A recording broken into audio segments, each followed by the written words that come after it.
All right, grade 8, we are moving along here in chapter 9 here today. The directions for today's lesson say to find the two square roots of the number. Find the two square roots of the number. And so basically what we're going to be looking for is we're going to be looking for what these square roots are. Now, square root, you're going to want to get familiar with that button on your calculator. But it's essentially, it almost looks like a long division sign. There's kind of the square root sign.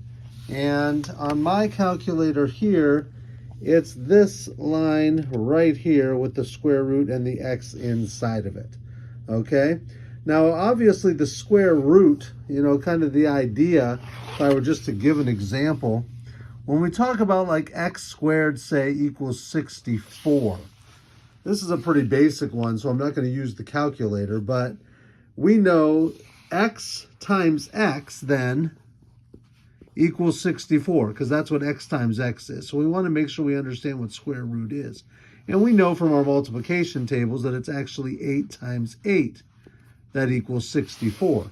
So the square root of 64 equals 8, because it's 8 times 8 that equals 64. And if I were to show that example in the calculator, let's say I'm going to type in 64, okay, then I'm going to press my square root button, and it's going to show up as 8. So you kind of see what's happening there. Now, this says to find the two square roots of the number. Now, when it talks about the two square roots, that's going to be the positive and the negative, because of course we know that a negative times a negative will also be a positive.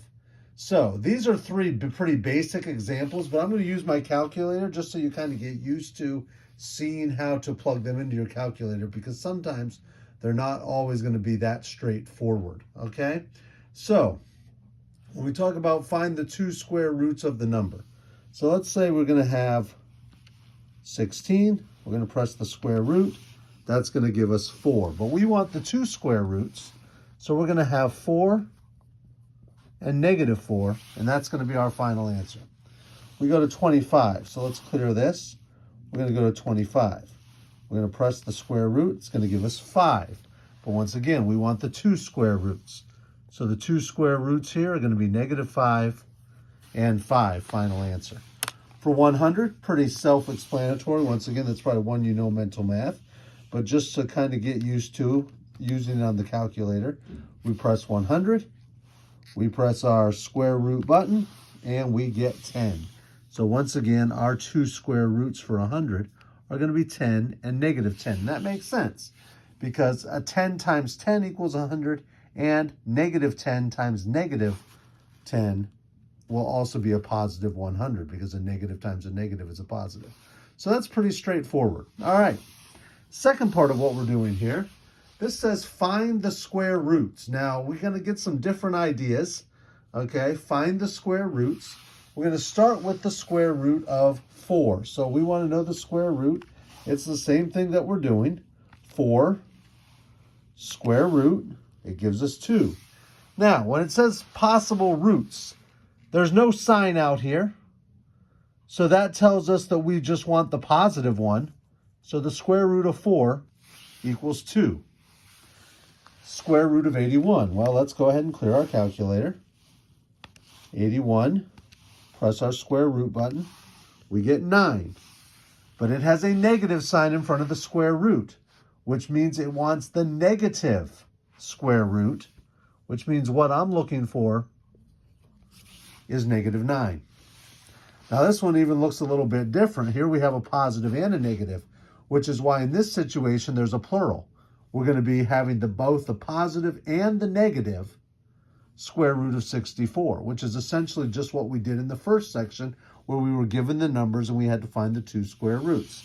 Well, 64, we kind of did that one at the very beginning of the video, but we'll kind of show here 64.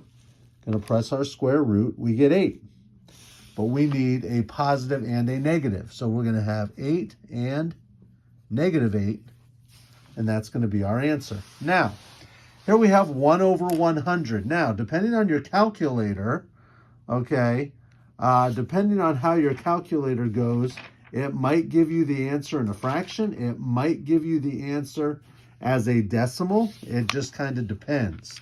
But we're going to go ahead and we're going to go 1, type in our fractions, 1, fraction button, 100. Okay, so I got 1 over 100 for 1 over 100. I'm going to press my square root button. It's going to give me 0.1 or 1/10. But I want the negative. So that's going to be a negative 0.1. Now, if I wanted to, I'm just going to show this here. I know that the square root of 1 is 1 because 1 times 1 is 1. I also know that the square root of 100 is 10. Now, I could use my calculator to figure those out depending on what the numbers are, but these just happen to be mental math examples, is 10. So I also know that I could write this as a fraction, 1, because the square root of 1 is 1, because 1 times 1 is 1.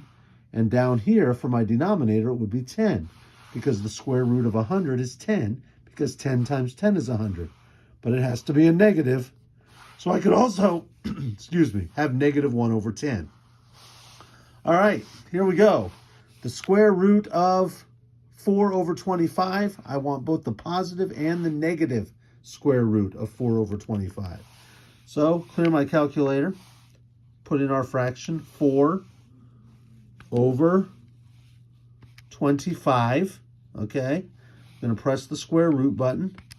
I get 0.4, okay? 0.4 or 4/10. So I could say, well, this is a negative 0.4 or just a 0.4. Of course, I could just put negative 0.4 or 0.4. Though 0 is not important, but it just kind of shows. Now, another option, because with 4 and 25, I recognize that those are perfect squares. By perfect squares means it kind of has a whole number as a square root, okay? Or it has a perfect square. Not all numbers have perfect squares. Doesn't necessarily need to be a whole number, but it works out to have a perfect square, all right? So 4 over 25, okay? We have 4 over 25. I know that the square root of 4 is 2, because 2 times 2 is 4, so I could put 2. I know that the square root of 25 is 5, because 5 times 5 is 25, so I could have a fraction, 2 over 5. It's just important, like in this example, the fraction is in simplest form. Any fractions you do, please put them in simplest form. But I would need to have both a negative 2 over 5 and just a regular 2 over 5. Final answer. All right, final one. Here we're just looking for the positive square root of 12.25. So once again, I'm going to plug into my calculator, 12.25. I'm going to press my square root button, and I'm going to get 3.5. That tells me that the square root is 3.5. That's a little introduction to square roots here in grade 8. Talk to you later. Bye.